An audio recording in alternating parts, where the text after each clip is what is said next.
Jadi tengah perang Israel dengan Palestina, urang mati di urang Tuhan, hanya takalan di jauh ia mata.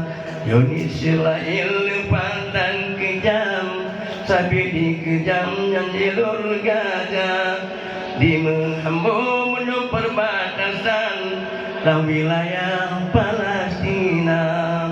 Cukup kejam,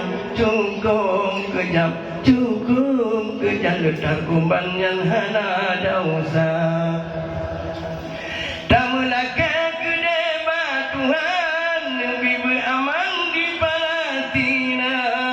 Tanya mandum hai umat Islam, lakar Tuhan puji obala.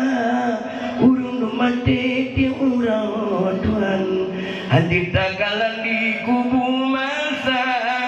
Letak sedih odeta pandang, yang kedung kejam wahai saudara.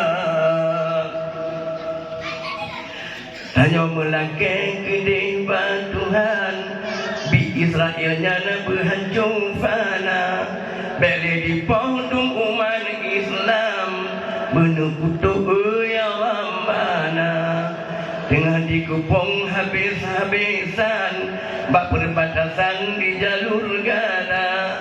Sungguh kejam Yahudinya hai saudara. Bidung hancur berantakan, pembangunan habis rata. Rumah sakit dan korban, hancur takalan sudah lagoina. Cukup dan sayang wahai erakan, cukup dan sayang bayi balita. Nada ayah mangan sayang, udah melanglang wahai saudara. Berduka cita tanya umat Islam, tanya harakan sabo agama. Tak melakar kedai Tuhan, oleh sembahyang bandung saudara.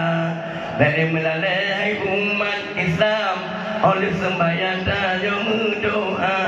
Rakyat bek mati nang beraman, bela di kurban rakyat biasa.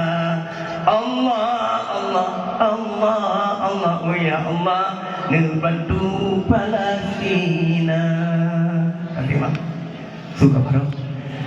Ini mungkin lebih kurang lagi.